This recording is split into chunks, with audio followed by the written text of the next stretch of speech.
ASP is back again with more Marine Corps equipment, uniforms, belongings, etc. And Joe, what do we have here on the table? Helmets. Gotta keep the helmet on your head. Yeah, steel pots. Steel pot, not all steel, but yeah, steel pots. Okay, this is the 1917 helmet. Not World War I, post World War I. They had put slightly different interiors in them than the original World War I ones. And the EGAs weren't added by the Marines themselves until after the war. It was a personalized thing they did after the war. So this helmet's 20s, 30s, but it's still an M1917 pith helmet with a Marines EGA on it. All right. Now this is the M1917 A1 helmet. It's the same helmet, but they gave it the A1 designation, and they did this, I believe, right before the war started, late 30s, early 40s, maybe even like 1940, 41.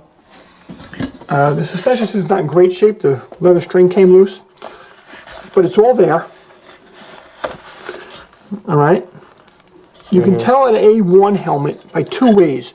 This screw on top, see the nut and the screw coming through it, and the canvas chin strap. And this particular one has sort of that marine green to it, and even more importantly, you can almost make out the Marine's name stenciled on it. Okay. All right, that's pretty cool. You see the brass hook for the chin strap. All right, now this was not a steel pot, but this is the fiber sun helmet. Not for combat. Not, you will not keep you safe. Yeah. But you do see a lot of photographs actually of them, even in the Pacific, even in the war zone. Usually officers, stuff like that. Stateside recruits, San Diego, stuff like that. You'll see them wearing it. You put an EGA on it, it's yours, you know. I'm not going to waste our time looking for it, but the contract stamp is very light, and it is in there somewhere. Right there. Ah, there it is. Looks like, what do you say, 1948? 1943? Yeah. 1940 something. Yeah. Yeah, and they hadn't changed them for years. Yeah. You know. And this is it. It looks like it's never been issued. A little surface dirt. It's in good shape. Again, you can crush this with your hand, you know. That wasn't meant for combat. Now this is my favorite helmet by far. I had bought a collection from a widow out near the Valley Forge area of Pennsylvania. And her husband was a second lieutenant who served on Guadalcanal. And this was his helmet. You can see by the second lieutenant bar he painted on the front. Yeah. And the USMC on the side.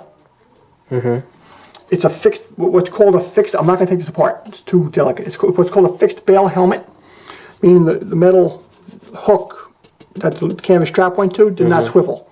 It was just welded there. Yeah. What happened was it would break off. So later on they changed it. This is a first pattern Hawley liner. Hawley was the company that manufactured them. It's kind of just a paper mache, so they didn't stand up real well. And this is the first pattern of them, which is even rarer to find. You can see it's been there and back, you know. Yeah.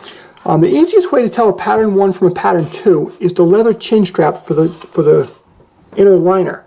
It has a different hook on it than the later ones. The later ones were just like all the fiberglass liner hooks. It has the drawstring through the netting to put the 1/2-inch netting on. And that's how I got it. I get along with his jacket and his web gear.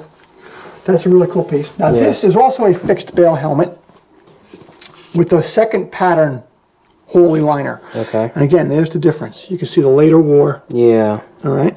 A lot of people aren't even aware that there's 2 different pattern Hawley liners. Yeah, let me see. There's that, and let's compare it to this one again. And that one's in decent, halfway decent shape. Yeah. There's that.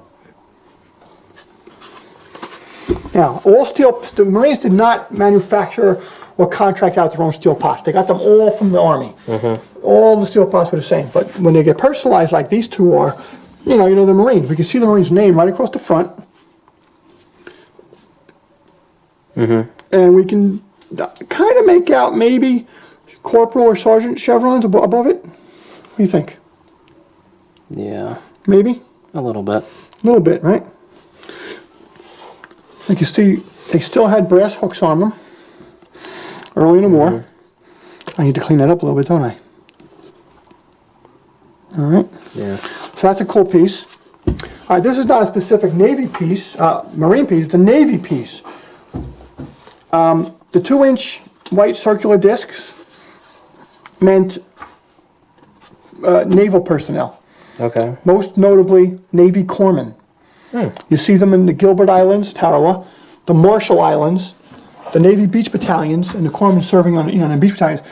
To identify themselves, they had them white discs painted on their uniforms and helmets. So that's what one of these is. This is a Navy corpsman's helmet. Okay. It's a fixed bail pot, but we see it as the much later fiber, more of a plastic liner than the paper mache Holy one. Yeah. And you can see the hook. All right, well, the later ones have that type of hook. That's how you can tell the early pattern Holy liner. Yeah, let me get a good shot of The the. liner? All right. Yeah. And if we look down in there, we see the manufacturer's stamp. It's an S within a circle, but I don't know what S was. I know the Firestone ones, the Westinghouse ones, but I don't know what S stood for. See it? Barely. Yeah, it's a tiny little stamp.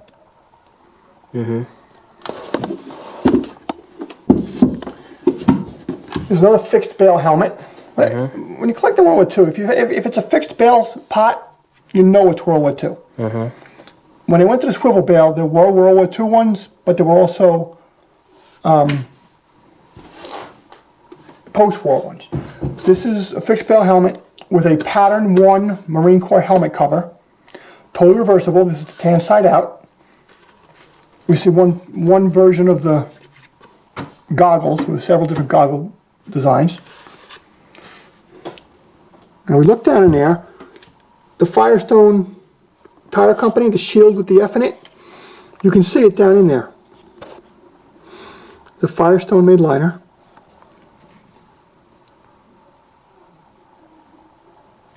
Kind of difficult to see. Well, it's pretty tiny, but it's in there.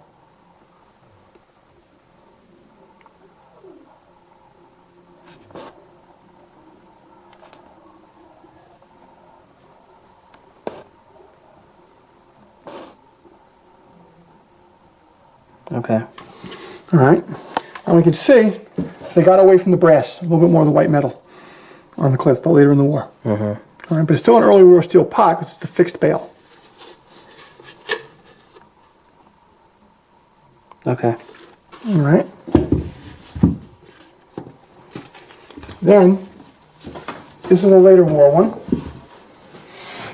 This has a swivel bail.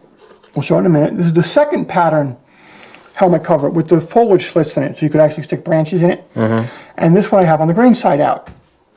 Now the Marine Raiders, it was a bit of a practice of theirs to actually take the 2-inch netting and put it over the camouflage covers. Psychological, whatever you felt made you safer, right? Yeah.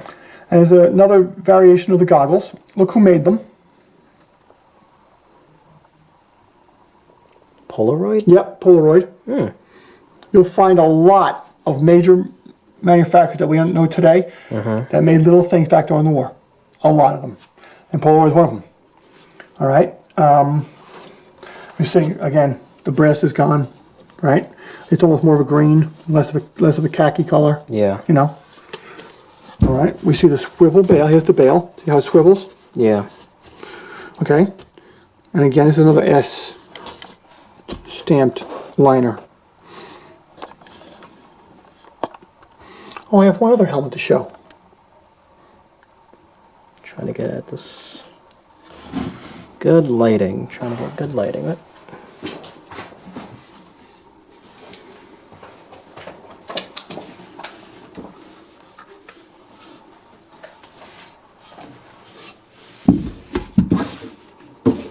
Okay. All right. And there was a third type camouflage helmet cover. I'm not so much going to focus on the helmet that's under it, but the cover itself. And it was called a Mosquito Net. All right, these ties supposed to go under your arm. Now you see lots of photographs And you can, in photographs, it's easy to make these out because you can see this cotton foliage band around them. Yeah. You know, they weren't reversible, had this netting in them. The netting was totally, irresponsible. You couldn't pull that down over your face and think you were going to keep yourself safe, or even see down the sights of your rifle. I mean, Yeah. it didn't work well. But they would simply stuff them in underneath the liner, or cut them off, one or the other. And you do see a lot of photographs, though, of this liner. Actually, I saw some color film footage recently of Marines at Way City during the Vietnam War, and they still had this cover. That's called the third pattern, or Mosquito Net. I've heard people call them sniper veils. Not true. That was not his intention. It was Mosquito Net. Yeah, because you want to be eaten alive by mosquitoes and other insects. That was a problem, yeah, but let's face it, the Japanese were a bigger problem. Yeah. You couldn't see out of this thing. Yeah. It was not practical, you know. But you do see a lot of helmets with this cover on it. That's pretty much it. Nice. Steel pots. Well, somewhat steel pots. -1. 8 out of 9. Yeah. Alright. On to the next Marine Corps uniforms, equipment, belongings, and etc. So stay tuned, guys.